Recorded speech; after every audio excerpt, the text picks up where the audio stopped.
Primera de Timoteo 1 del 8 al 11.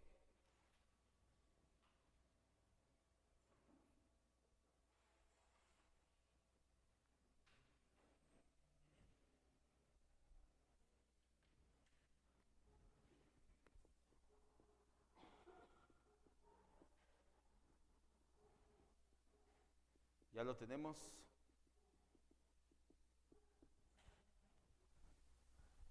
Como le dije hace un momento, estamos ya llegando a la recta final.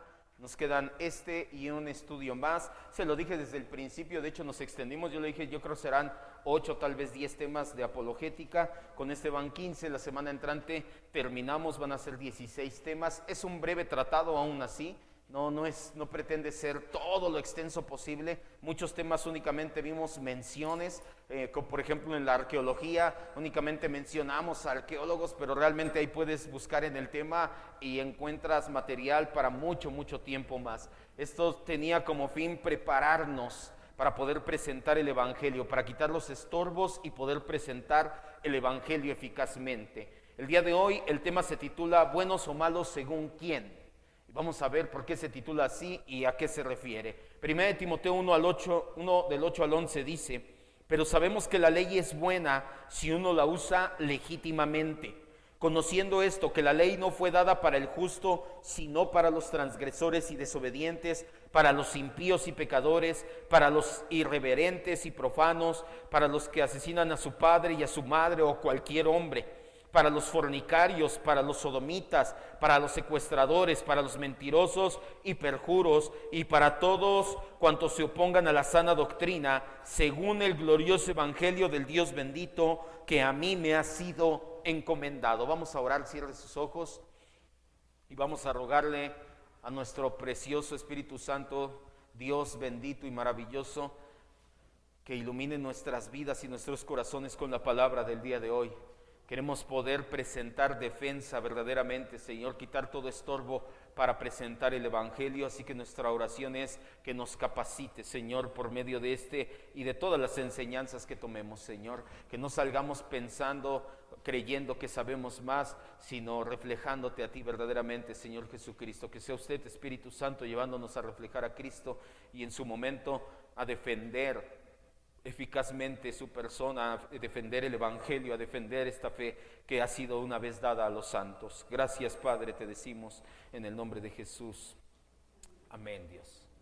La clase pasada nos dedicamos a quitar los estorbos que se presentan cuando predicamos el Evangelio, específicamente hablando el estorbo de vida después de la muerte. Vimos que hay solamente 3 opciones para la vida después de la muerte: la reencarnación, que significa que tu alma se exhale de tu cuerpo y se posesiona de un cuerpo nuevo. Platón decía que hasta podías tomar forma de animales, y vimos que también los hindúes creen eso, que puedes reencarnar diferentes veces en un círculo interminable. También está la aniquilación del alma, mueres y se acaba, o hay quienes ni siquiera creen que haya alma, que mueres y ya es todo lo que hay en esta vida, que no hay vida después de la muerte. Y la tercera es la resurrección. No pocos creen en las 2 primeras opciones. La mayoría de la gente hoy en día cree o que hay reencarnación o que la vida se acaba después de la muerte y ya no hay nada. Por eso se dan el lujo de despreciar el mensaje del Evangelio, porque piensan, si no acepto a Cristo en esta vida, lo acepto en otra, o lo acepto en otra, o lo acepto en otra, pensando en la reencarnación cristiana que vimos que no tiene base. O peor aún, dicen, ¿para qué acepto a Cristo? ¿Para qué voy a Cristo? ¿Cristo qué? Si cuando muera no viene nada. Por eso se dan el lujo de despreciar el Evangelio, el mensaje. Sin embargo, lo vimos con base en evidencia no solo bíblica, sino también hablando con sentido común. Filosóficamente demostramos que ni la reencarnación ni la aniquilación son verdaderas opciones. Ya vimos que la reencarnación ni siquiera soluciona los problemas que dice solucionar como el karma o la justicia divina. En la aniquilación tampoco. Solo queda disponible la alternativa bíblica, resurrección. Pero como dijimos al final, hay 2 tipos de resurrección: resurrección a vida eterna para los que estamos en Cristo, y resurrección a condenación perpetua para los que mueren en pecado. De aquí se desprende la base para nuestro tema del día de hoy.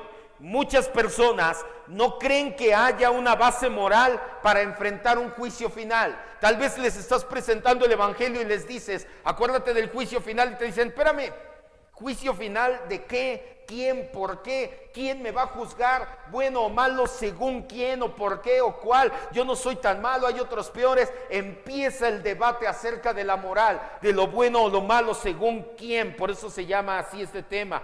Muchas personas no creen que haya base para enfrentar un juicio final. Se preguntan por qué serán juzgados si no fueron tan malos. Se preguntan bueno o malo según quién.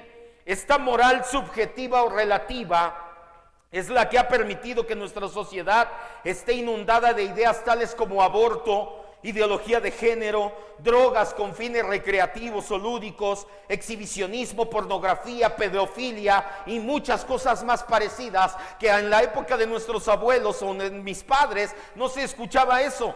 Ahí por ahí en las redes sociales que decía, es una broma, decía, en la época de cuando era niño nadie hablaba acerca del homosexualismo, ya fui más grande y se empezó a hacer más libre, ya estoy todavía en la edad adulta y ya tienen un derecho, ya casi es obligatorio, espero morir antes de que sea obligatorio, te dicen. Entonces sí, realmente antes no se escuchaban este tipo de cosas, hoy en día sí. Lo realmente alarmante es que no son pocos los que se consideran cristianos que piensan que no tiene nada de malo estas actividades, que eso es según la moral de cada quien, que hasta las justifican diciendo, con que no te metas en la vida de otros, con que no te afecten a ti, entonces está bien. Esto se conoce como moral relativa, no está en un absoluto moral. Cuando exhortamos a las personas a que sus acciones son injustificables y malas a los ojos de Dios, de inmediato lanzan el ataque de que no podemos guiarnos bajo el código moral de un libro viejo y obsoleto. Quiero que ponga mucha atención, porque cuando tú les dices, no, sí hay una base para ser juzgados, la Biblia dice, o Dios en su palabra dice, y de inmediato te van a decir, la Biblia es anticuada, su código moral era para antes, estuvo bien hace tiempo, pero hoy son otros tiempos, han cambiado las épocas. Te dicen que fue un libro escrito por un montón de judíos hace cientos de años, que está pasado de moda, que en una época sirvió para bien, pero que son otros tiempos, y que la Biblia, sobre todo su moral, ya no hace falta en esta vida. El creyente debe de estar preparado para defender el fundamento de sus principios éticos a la luz de esta mentalidad. Tenemos que aprender a defender cómo comportarnos a la luz de esta mentalidad. Tú no puedes decirle, pues sí tienes razón, ¿verdad? La Biblia era para otros. O bueno, tú no crees en ella, yo sí creo en ella y a ver qué pasa. No, tenemos que estar preparados para cuando nos presenten ese tipo de argumentos, poder contraargumentar y quitar ese estorbo de sus vidas. ¿Por qué creer que hay una moral absoluta? ¿Qué razón tenemos los cristianos para no ser de mente abierta? Hay gente que tiene la mente tan abierta que se les cayó el cerebro y piensan cualquier babosada. ¿Por qué no somos los cristianos de mente abierta como dicen allá? ¿Cómo explicar estas cosas a los incrédulos? Primero que nada, quiero que entienda, ya vamos a entrar en materia. No vamos a detenernos a defender cada mandamiento de Dios. Hay gente que quiere, es que no matarás porque mira, y empiezan a defender. No adulterarás y empiezan mandamiento por mandamiento. No es que tenga algo de malo, pero no vamos a terminar jamás. Tampoco tenemos espacio para tratar cada detalle incuestionable, cada detalle que sale, mínimo detalle. No. Sencillamente tenemos que demostrar que es mucho más racional, que es mucho más inteligente, es más lógico creer en valores morales absolutos, y una vez que lo hagamos, entonces ahora sí podemos presentar el evangelio. Empecemos entonces. Primero, argumentos relativistas.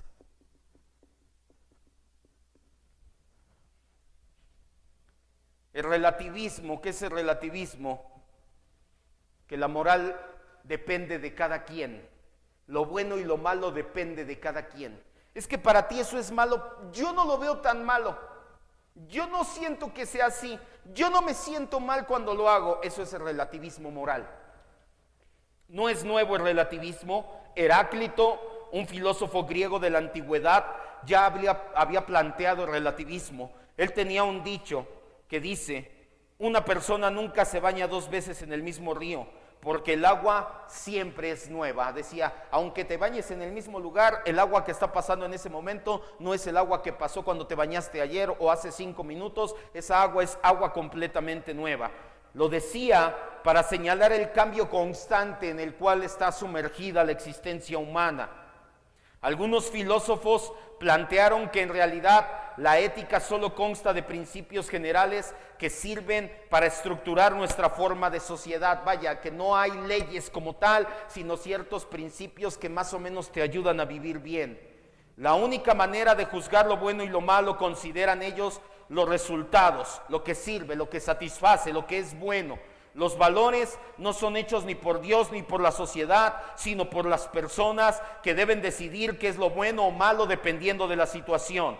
Lo primero que tenemos que decirle a un relativista moral, escriba, no podemos negar los valores morales absolutos. No debemos, no podemos negar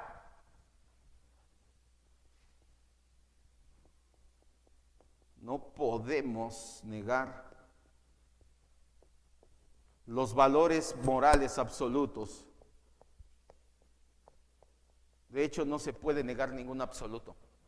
Esto es si te encuentras con alguien un poquito más filosófico. Ahorita vamos a ver ya lo que es práctico, en términos prácticos. Pero en términos filosóficos te dicen, es que no hay absolutos. Nadie puede tener la absoluta verdad. ¿Estás absolutamente seguro de eso? Sí. Entonces, ¿no que no hay absolutos?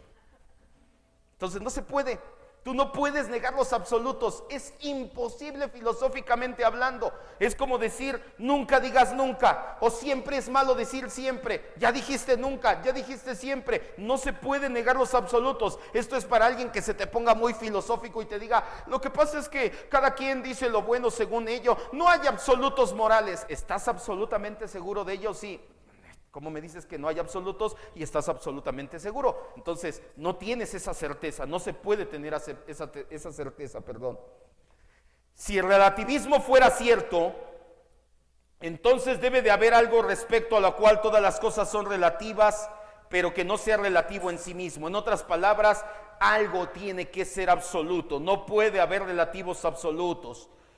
El contraargumento que la mayoría de los incrédulos proponen es que moralmente lo bueno tiene 3 tipos de aprobaciones. Ellos tienen 3 argumentos. Este es nuestro contraargumento. Primer argumento, te dicen, lo bueno es lo que despierta o lo que aprueba la sociedad.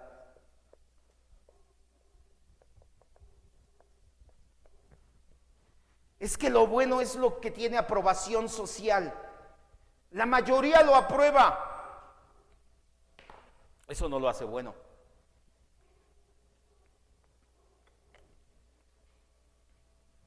En esta perspectiva surge una dificultad. Si la aprobación de la mayoría es lo que define lo que es bueno, nosotros debemos de preguntarnos hasta dónde nos lleva esta definición. Sobre todo cuando encontramos en la historia de la cultura humana y descubrimos que muchas de estas culturas están involucradas en prácticas moralmente censurables hoy en día. Si lo bueno es determinado por la sociedad, no podemos condenar prácticas como el genocidio. ¿Qué es el genocidio? Matar comunidades enteras, pueblos enteros, matar naciones enteras, a miles de personas. Entonces eso no es malo. ¿Sabías que en África los tutis y los, no me acuerdo cómo se llama, en Uganda, en Ruanda, son dos tribus, los tutis es una y no me acuerdo cómo se llama la otra, pero bueno, una está en el poder y ¿sabías que barren con ellos, matan miles a diario? Entonces ellos lo ven bueno, es bueno. Porque su sociedad dice que es bueno. ¿Es malo matar miles de personas a diario nada más porque no son de tu nación? No, ¿o sí? Porque si sí es bueno, entonces vamos a matar aquí a todos los americanistas. No es cierto. O por ejemplo, el canibalismo. Hay culturas donde comer carne humana es bien visto. Los sacrificios humanos. Aquí en nuestro país los aztecas sacrificaban a los humanos, les sacaban el corazón y se lo ofrecían a sus dioses. Entonces no estaban haciendo nada malo. El infanticidio en la Biblia, apenas estaba leyendo en la semana pasada, cuando ofrecían los niños al dios Moloc, Moloc, el dios de los amalecitas, quemaban a los niños vivos. Pero estaba leyendo un reportaje donde dice que Moloc, un dios con cabeza como de toro así grande, sentado con las manos así extendidas para recibir a los niños muertos, un ídolo de bronce, las llamas abajo, y cuando los brazos estaban al rojo vivo, ahora sí ponían de boca abajo al niño en los brazos para morir quemado. Eso es infanticidio. Pero estaba bien hecho, porque la mayoría de la sociedad amalecita decía que estaba bien hecho. ¿Sí estaba bien hecho eso? Por supuesto que no. No, es algo horrible. La pederastía en los musulmanes o muchos países de allá del Medio Oriente tienen permitido casarse con niñas de 9, 10, 11 años. Al cabo, su religión y su sociedad lo permite. La inmolación de la viudez. ¿Se acuerda que le dije? En la India había una práctica de que cuando el esposo muere, la esposa tenía que acompañar el cortejo fúnebre, lo ponían en una pira de leña y quemaban al esposo, y la esposa se paraba a un lado y se moría quemada viva junto a su esposo. ¿Sí le gustaría que lo hiciéramos aquí? Ni te chillan ya, ¿tú crees que se van a morir con uno? Qué bueno que se murió el... Entonces, la sociedad no puede aprobar lo que es bueno o malo, porque también ha aprobado muchas cosas que no son buenas. La inmolación en la viudez, suicidios comunitarios, solamente por mencionar algunos ejemplos. Aún los incrédulos que niegan los estándares de la moral absoluta critican estas y otras sociedades por su conducta moral. Le puedes preguntar a esa persona, es que depende de la sociedad. Hay sociedades que dicen, y le puedes dar estos ejemplos que te acabo de decir, eso quiere decir que es bueno. No, ¿cómo va a ser bueno? Ya si te dicen que es bueno, entonces a lo mejor estás frente a un sociópata. Ten cuidado, no te vaya a asesinar en una de esas. Ellos hablan de sociedades que son humanas o inhumanas, que son bélicas o pacíficas, que son puritanas o tolerantes sexualmente, mientras que censuran los estándares de una moral absoluta como el cristianismo. Los incrédulos, no obstante, hacen evaluaciones morales de las sociedades, y esas evaluaciones no tienen sentido si lo bueno es cualquier cosa que es aprobada socialmente. Escriba lo que le acabo de decir, se define en esta frase: que todo el mundo, entre comillas, porque no todo el mundo, pero vaya, que una sociedad o que todo el mundo apruebe una conducta moralmente perversa, no la convierte en buena. Que todo mundo apruebe una conducta moralmente perversa, no la convierte en algo bueno.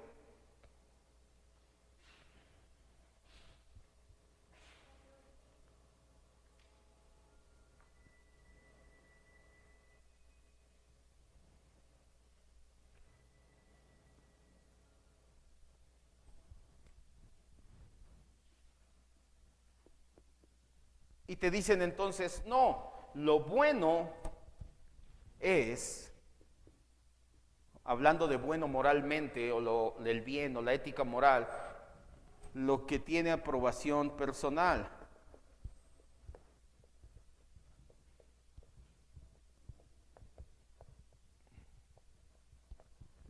En otras palabras, lo que cada quien siente que es bueno.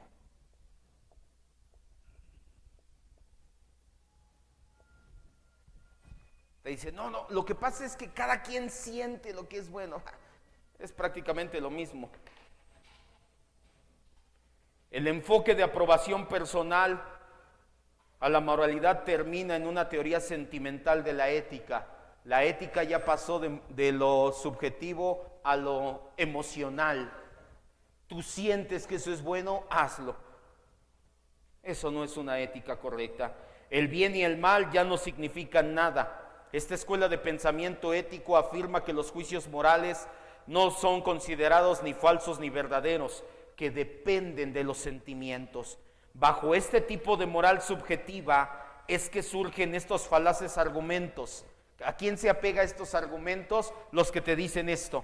¿No te gusta el aborto? No, yo estoy en contra del aborto. Pues no abortes. Ah, pues sí, ¿verdad? ¿No te gusta el matrimonio homosexual? ¿Estás en contra que sí? Entonces no te cases con un homosexual. ¿No te gustan las drogas, que nosotros queramos la marihuana para fines lúdicos? No, entonces no la uses. Pero deja a nosotros que sí nos gusta hacerlo, déjanos en paz. Suena muy bonito y hasta dice, ay, no, pues disculpe usted, ¿no? Con permiso. Ahí nos vemos. Fácilmente se destruye este argumento y les dices, ah, bueno, ¿a ti no te gusta la esclavitud? No, a mí sí quiero tener esclavos, ¿cómo ves? Para mí se siente bonito tener un esclavo en casa. No, en nuestro país ya es imposible, pero hay países donde sí.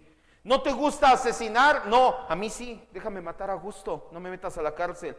¿No te gusta la pedofilia? No, entonces no violes niños, pero a mí sí déjame violar niños. Así de falaz ese argumento, no tiene ninguna base. Este enfoque no tiene calidad objetiva o pública, solamente en las emociones. Este enfoque de ética es imposible.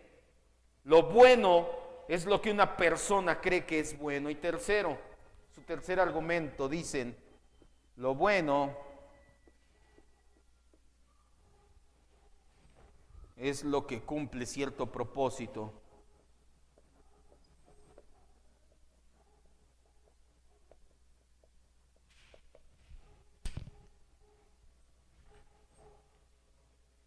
Algunos especialistas en ética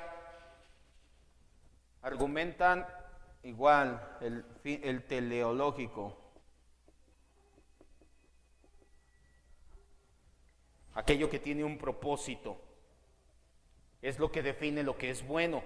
En pocas palabras, si tus decisiones tienen una consecuencia correcta o aportan en algún beneficio humano como placer, satisfacción, supervivencia, o simplemente lo que hiciste le da bienestar a alguien, entonces esa decisión o esa acción es moralmente buena. ¿Cómo definen lo bueno aquí? Te dicen, lo que hiciste ayudó a alguien, o hizo bien a alguien, o se sintió bien a alguien, o proporcionó algo bueno a alguien.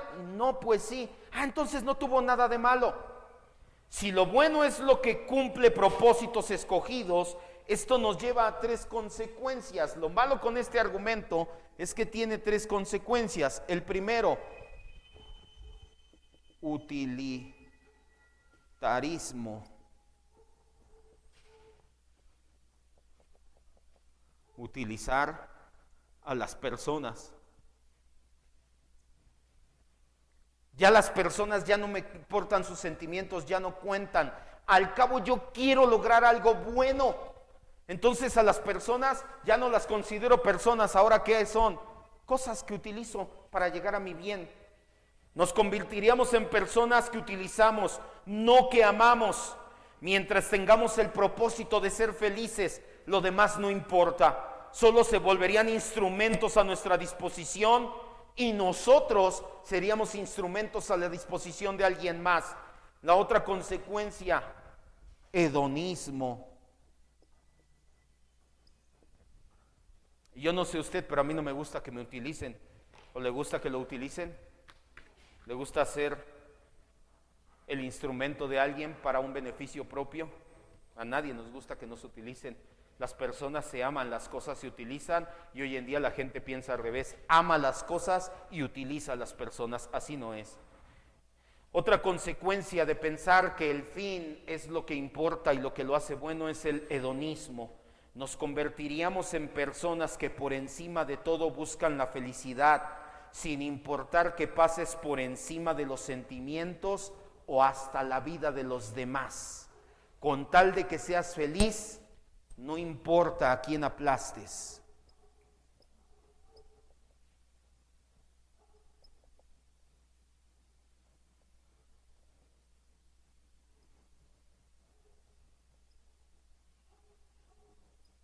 ¿Eso es bueno?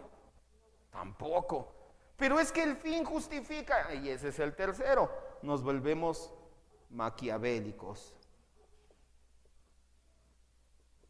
El fin justifica los medios. Más o menos algo de esto hablábamos el domingo en Cosmovisión. No, el problema con este tercer argumento que te dicen que lo bueno es aquello que cumple un buen propósito, Es que yo tenía en mente un buen propósito, ayudar, hacer, levantar, sí, pero con tu buen propósito no significa que estuvo bien, o porque utilizaste a las personas y ya solamente las ves como cosas, o porque te volviste un hedonista y no te importó pasar por encima de alguien, o porque al final de cuentas tu fin justificó los medios, hiciste lo que te dio la gana, pero llegaste según tú a lo que es bueno. Esto no es así. Vamos entonces, ¿cuáles son nuestros argumentos absolutistas?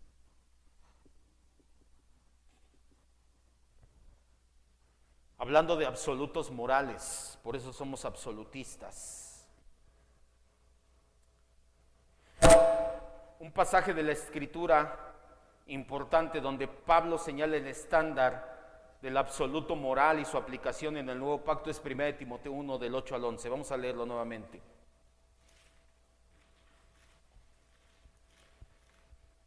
1 Timoteo 1 del 8 al 11. ¿Qué argumentos tenemos nosotros para creer en absolutos morales?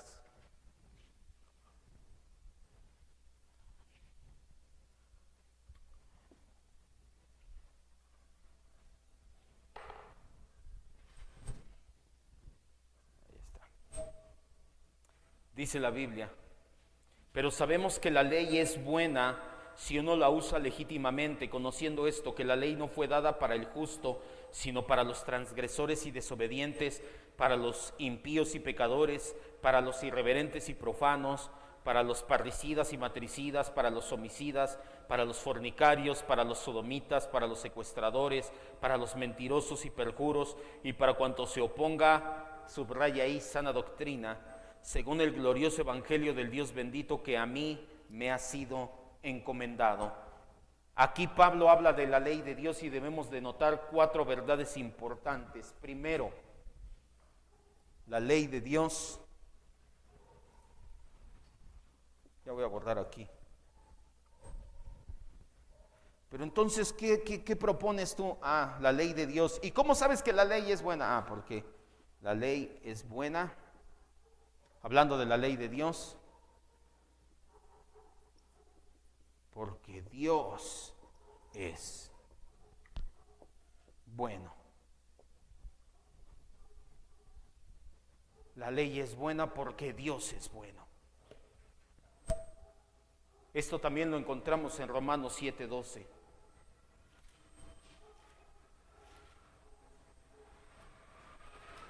Tenemos que enseñarle a la gente que sí hay un estándar, que sí hay un absoluto, que sí hay una regla para medir lo bueno y lo malo en todo el mundo. Y esa regla, es la ley de Dios.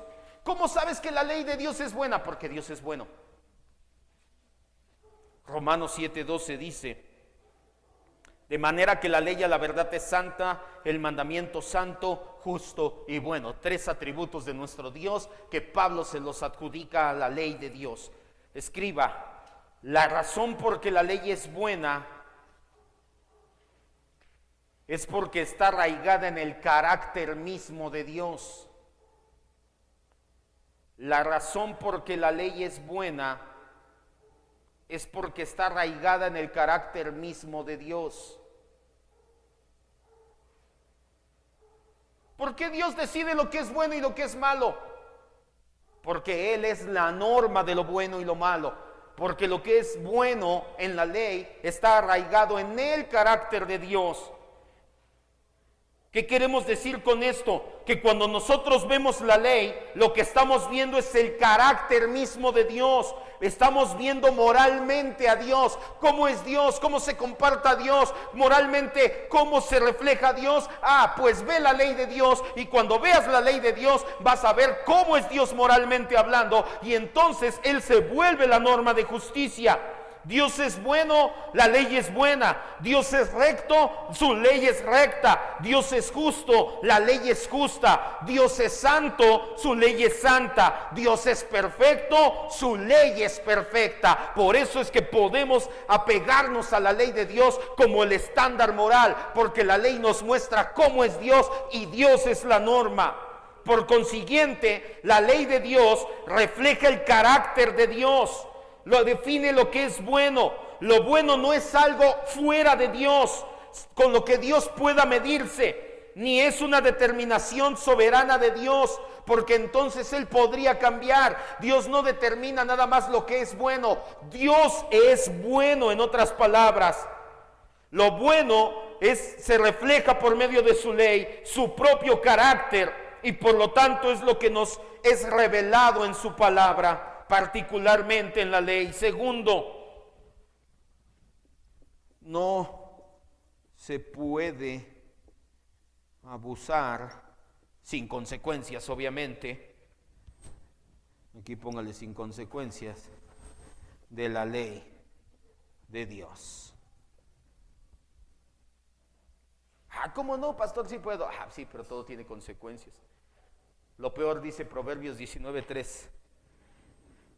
El necio tuerce su camino y después contra el Señor está airado. O sea, abusas de la ley de Dios, pecas, y cuando te va mal, ay Dios, tú tienes la culpa. ¿Cuándo he escuchado eso? La ley es buena si se usa legítimamente, dice el apóstol Pablo. Escriba. Los estándares de moral absoluta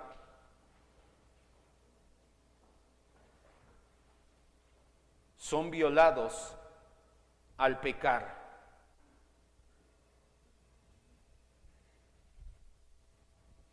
Los estándares de moral absoluta son violados al pecar. En otras palabras, para que entiendan la gente, para que entendamos nosotros y le hagamos entender a la gente, cuando tú no cumples la ley de Dios, cuando tú la quiebras, tú estás pecando. En pocas palabras, primero ya establecimos que la ley es buena porque Dios es bueno. Entonces si hay un estándar moral, es Dios. ¿Y cómo sabemos cómo es Dios? Ahí está su ley. Ves su ley y estás viendo a Dios.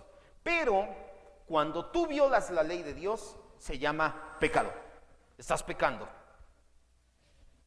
Esto ya tiene que ir sacudiendo a las personas y decir, caray, pero yo muchas veces he hecho cosas en contra de la ley. Ya los estás preparando para recibir el evangelio. El ejemplo básico de la gente que abusa de la ley de Dios lo encontramos en el Nuevo Testamento. Fariseos que buscaban usar la ley de Dios, pero a su propio beneficio. Ya después lo lees, aquí te dejo las citas. Tercero, la ley de Dios no es opresiva. Es que a mí no me gusta, me reprime, yo quisiera ser libre, hacer cosas, pero Dios me oprime con su ley. Mentira, la ley no es opresiva. Hay una imputación moderna que dice que los cristianos que seguimos la ley de Dios nos creemos puros, nos dicen puritanos o cosas por el estilo. Esto solo muestra el odio que el incrédulo le tiene a la ley de Dios al grado de hablar de nosotros de una manera tan despectiva. Escriba, la ley no es una restricción para los justos, sino para los impíos o pecadores o malos. La ley no es una restricción para los justos,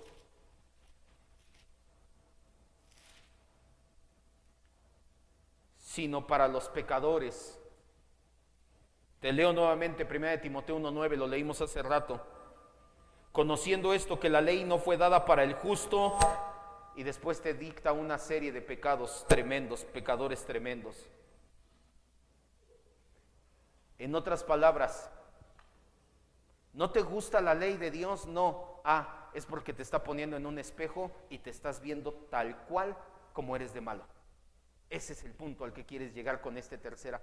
Es que Dios me oprime con su ley. No, lo que pasa es que eres malo. Y cuando te ponen un espejo y ves, dices, soy malo, no me gusta lo que veo ahí. que no es lo mismo a que la ley de Dios te oprima. Lo acaba de decir Pablo a Timoteo. La ley no fue dada para el justo. O sea, cuando tú eres justo por la justicia de Cristo en ti, etcétera, y sigues al Señor, tú te ves y sí dices, Señor, cambia en mí esto, ayúdame. Pero cuando tú no amas al Señor Jesucristo ni su ley, la ves y dices, a mí eso no me gusta, es opresivo, me reprime, me limita mucho, yo no quisiera esa ley. Solamente la gente que no ama a Dios y a su ley se queja de esa ley. Los principios absolutos de la ley moral están diseñados para frenar los malos deseos del corazón del pecador. La ley de Dios condena por el bien de la sociedad, por el bien de las culturas. Y por último, 4.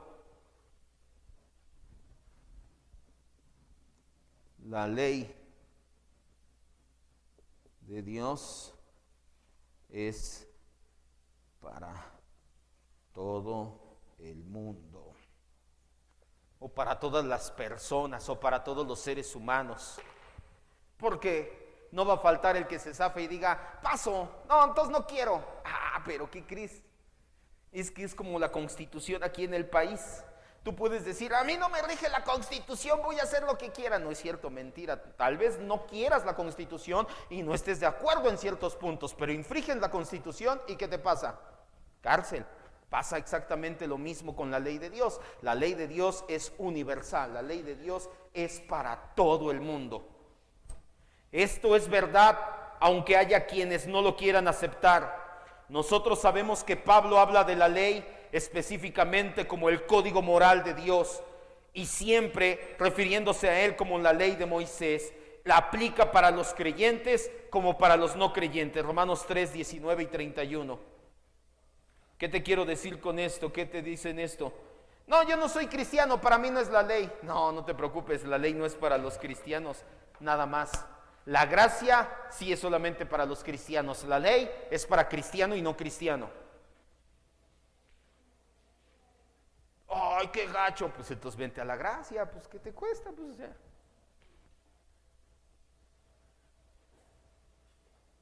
Ya lo tenemos, Romanos 3, 19 nos dice que la ley es para los cristianos, para los creyentes. En otras palabras, aquí el 19 dice, pero sabemos que todo lo que la ley dice, lo dice a los que están bajo la ley, para que toda boca se cierre y todo el mundo quede bajo el juicio de Dios. Perdón, aquí nos habla acerca de los no creyentes. Aquí Pablo está hablando de la ley, cuando dice no hay justo ni a uno, etcétera, y dice, y sabemos que la ley es para todos, para que toda boca se calle y todos vean que no pueden cumplirla. Entonces nada más es para los no creyentes. No, también para nosotros los cristianos. Ahí versículo 31 dice, luego por la fe, el hecho de que tengas fe en Cristo invalida la ley. ¿Y qué te dice Pablo? De ninguna manera, sino que confirmas la ley. Acuérdese, nosotros no somos antinominianistas, nosotros no somos de los que pensamos, ya estás en Cristo, haz lo que quieras. No, ya estás en Cristo, ya tienes la capacidad para sujetarte ahora sí voluntariamente a la ley de Dios. Eso no es liberalismo teológico, te dice, ya estás en Cristo, haz lo que quieras. La gracia la toman como pretexto para pecar. Nosotros no somos de esos.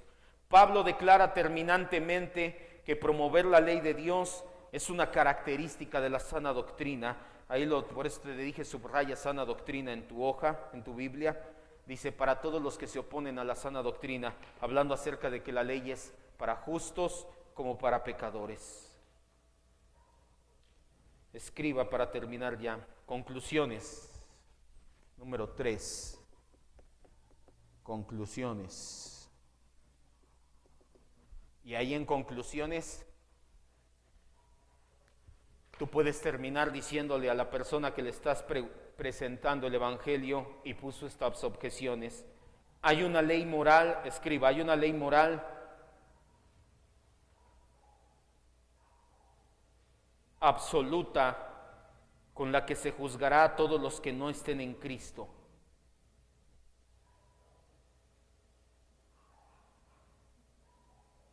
Hay una ley moral absoluta con la que se juzgará a todos los que no estén en Cristo.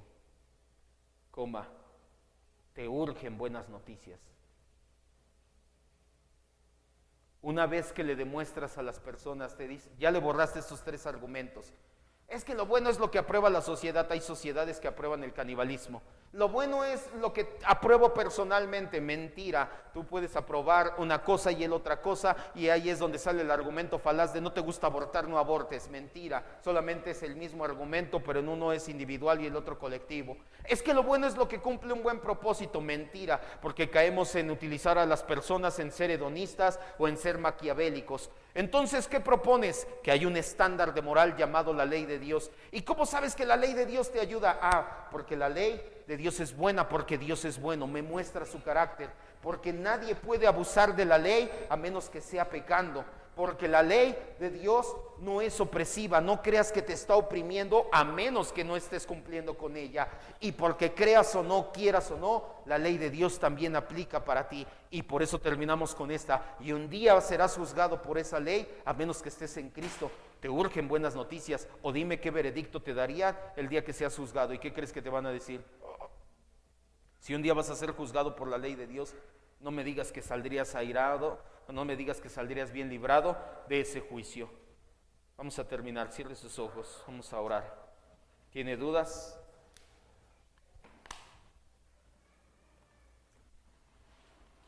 Si no hay dudas, vamos a orar para terminar.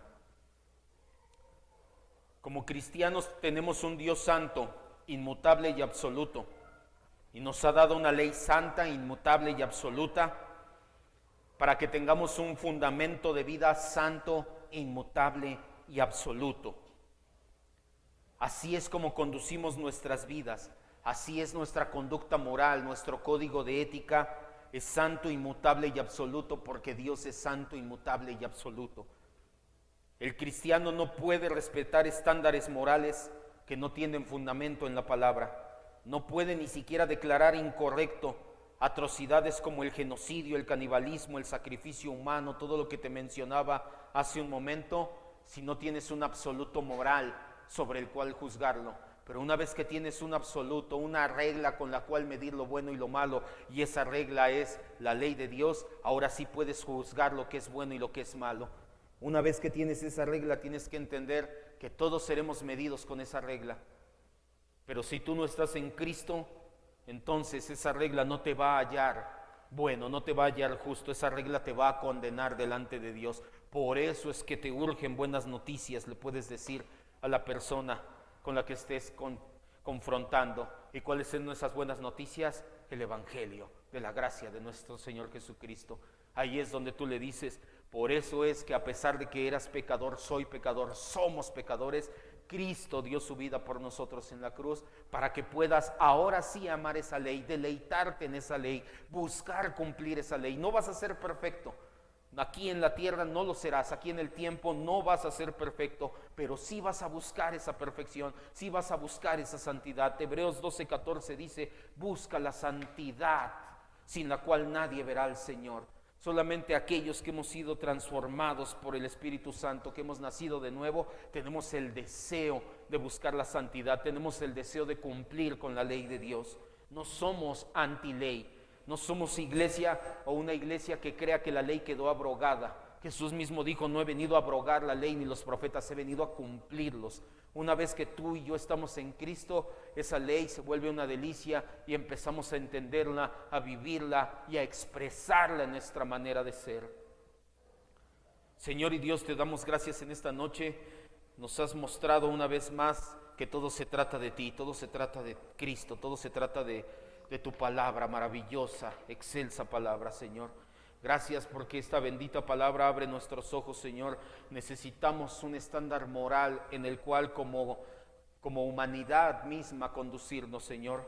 Nosotros no podemos definir lo que es bueno o malo, no como sociedad, no como personas, no en nuestros sentimientos, engañosos nuestro corazón, y más cuando el corazón está en pecado. Entonces, Señor, queremos guiarnos por un absoluto, queremos guiarnos por tu palabra. Ayúdanos, mi Dios, no solamente a presentar este tipo de temas a aquellos que creen que lo bueno y lo malo lo definimos nosotros, sino también, Señor, llévanos a expresar tu ley, llévanos a expresar tu palabra, llévanos a expresar tu carácter justo y santo, en pocas palabras. Gracias, Señor Jesús, gracias, Espíritu Santo.